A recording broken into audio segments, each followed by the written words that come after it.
تو مشکل کام بھی ہو لیکن اللہ آسان کر دے تو وہ مشکل نہیں رہتا۔ اس گرمی کی شدت میں جو لوگ لوہے کی بھٹی پہ کام کرتے ہیں تو آپ اگر تصور کریں تو آپ کہیں کیسے کرتے ہیں، لیکن جب ایک ٹارگٹ ہے، ان کا ایک مقصد ہے اپنے بچوں کے لیے روزی کمانا، تو وہ مشکل بھی ان کے لیے آسان ہو جاتی ہے۔ تو ایک دنیاوی معاملہ ان کے لیے آسان ہوتا ہے جس کا صلہ 2000 روپیہ شام کو ملنا ہوتا ہے، تو وہ بھاگ بھاگ کے کام کر رہے ہوتے ہیں، تو وہاں جا کر کے لگتا ہے کہ یہ سارا دن یہاں کیسے کاٹتے ہیں، لیکن کاٹتے ہیں۔ تو وہ مشکل ان کے لیے نہیں رہتا چونکہ ان کا ایک ہدف ہوتا ہے۔ تو یار یہ ایک مقصد ہے ان کا دنیاوی، اور اس کے لیے مشکل آسان ہو جاتی ہے۔ مجھے یہ بتائیے، سویر سے لے کر کے دوپہر تک سکرین کے آگے بیٹھے رہنا کہ میں نے میچ دیکھنا ہے، تو 3 گھنٹے لوگ وہاں گزار دیتے ہیں۔ تو اگر مجھے شوق نہیں ہے تو میں کہتا ہوں یہ اکتا نہیں جاتے، لیکن ان سے پوچھیں تو وہ کہیں گے آپ بے ذوق ہیں، آپ کو اس ذوق اور اس لذت سے آشنائی نہیں۔ میچ میں کیا سرور ہوتا ہے، اور جب شاٹ لگتی ہے تو پھر کیا کیفیات قلب ہوتی ہیں، اور جب مطلوبہ ٹیم ہے وہ جیت کی طرف جاری ہوتی ہے تو پھر کیا سرور باطن ہوتا ہے۔ آپ اس لذت سے آشنائی نہیں، اس سرور سے آشنائی نہیں ہے، تو آپ کو اوکھا لگتا ہے 3 گھنٹے بیٹھنا، لیکن ہم تو دھوپ میں کھڑے ہو کر کے گراؤنڈ میں بھی دیکھنا پڑے تو ہمارے لیے مشکل نہیں ہے۔ تو جس چیز کا شوق ہو جائے تو وہ چیز مشکل نہیں رہتی، وہ آسان ہو جاتی ہے۔ تو یار اگر میچ دیکھنے کا شوق ہو تو لائن میں لگ کے ٹکٹ لے لینا بھی آسان ہے، پھر کھڑے ہو کر کے ایک ٹانگ پہ سارا میچ دیکھنا بھی آسان ہے، اور اگر سجدوں کا شوق ہو جائے، اگر دین پر عمل کا شوق ہو جائے تو پھر یہ کیا مشکل ہوگا۔ تو شوق جو ہے وہ آسان کرتا ہے راستے، مشکلیں کاٹ دیتا ہے، شوق پتھروں کے کلیجے چیر دیتا ہے۔ یہ شوق کی کرشمہ سازیاں ہیں، یہ شوق کی کرامات ہیں کہ وہ پتھر سے نہر کھود کے لے آتا ہے۔ تو شوق ہی جستجو کو کامیاب کرتا ہے اور وہی منزل تک پہنچانے کے راستے فراہم کرتا ہے۔ اقبال نے کہا تھا کہ عشق کی ایک جست نے کر دیا قصہ تمام، اس زمین و آسمان کو بے قرار سمجھا تھا تو سمجھا تھا زمین سے لے کر آسمان تک یہ سفر کیسے ہوگا، لیکن عشق نے ایک ہی چھلانگ لگائی اور آسمانوں سے اوپر چلا گیا۔ تو عشق کی جست پہاڑوں کے کلیجے بھی چیرتی ہے اور کوہ و غار کی زندگی بھی کاٹ لیتی ہے۔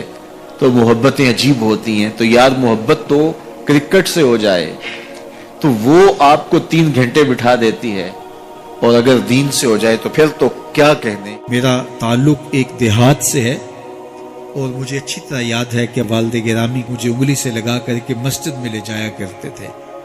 تو بوڑھے بزرگ جو مسجد میں جانے سے قاصر تھے وہ گھروں میں بیٹھ کے قرآن پڑھتے ہوتے تھے، اور عموماً ظہر کے وقت بھی اور صبح کے وقت بھی گھروں سے قرآن پڑھنے کی آوازیں آیا کرتی تھی۔ آج گھروں سے پاپ میوزک کی صدائیں سننے کو تو ملیں گی، لیکن قرآن کے نغمے موقوف ہو گئے۔ یہی وجہ ہے کہ آج ہمارے گھروں سے برکت روٹ گئی ہے۔ دولت کی فراوانی کے باوجود، وسائل کی کثرت کے باوجود، اسباب آسودگی حاصل ہونے کے باوجود نہ آسودگی ہے، نہ سکون ہے، نہ طمانینت ہے، نہ برکت رہی، اس لیے کہ ہمارے گھروں سے قرآن رخصت ہو گیا۔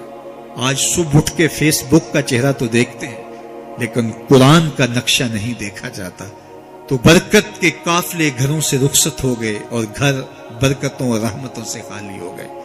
آج بھی اگر ہم نے گھروں میں برکتوں کو واپس بلانا ہے، رحمتوں کو اپنے گھروں میں واپس لانا ہے، تو قرآن مجید کی تلاوت کو اپنے معمولات میں شامل کر لیجئے گا۔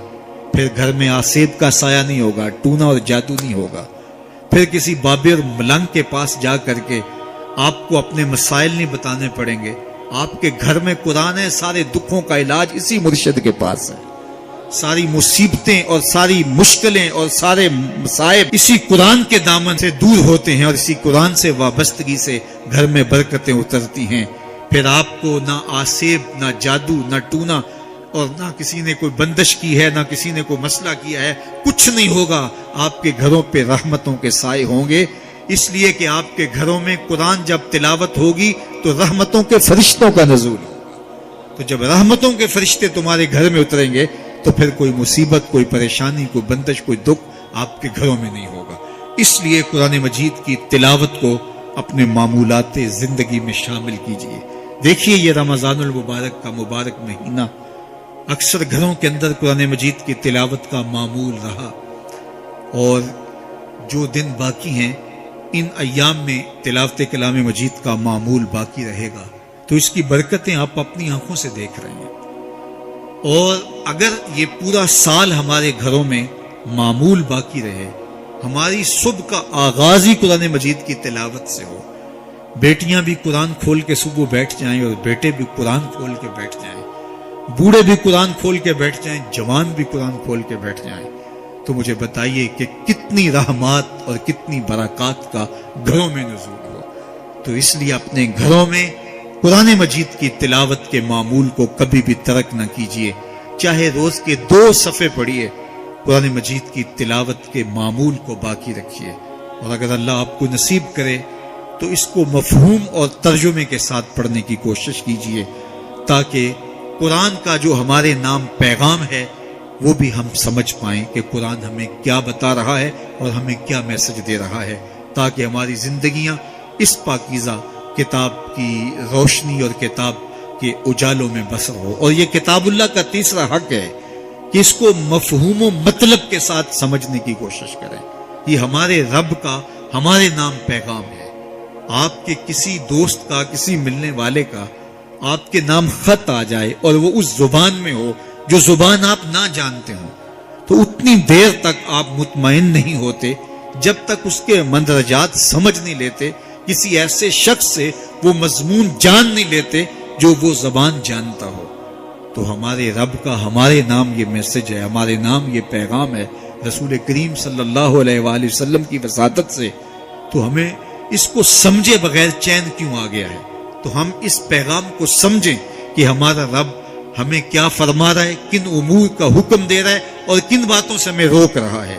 اگر ہم قرآن مجید کو اس انداز سے تلاوت کریں گے اور قرآن مجید کو سمجھ کے پڑھیں گے تو ہماری زندگی خود بخود تبدیل ہوتی چلی جائے گی. یہ کتاب زندہ ہماری زندگی کے اندر اجالے اور روشنیاں ڈال دے گی اور ہمیں زندگی گزارنے کا راستہ دکھائے گی، چونکہ اس کے عجائبات کبھی بھی کم نہیں ہوئے. حضور نے فرمایا اللہ اس شخص کے چہرے کو تر و تازہ رکھے جس نے میرے سے کوئی حدیث سنی، پھر جیسے سنی اس کو ویسے آگے پہنچا دیا.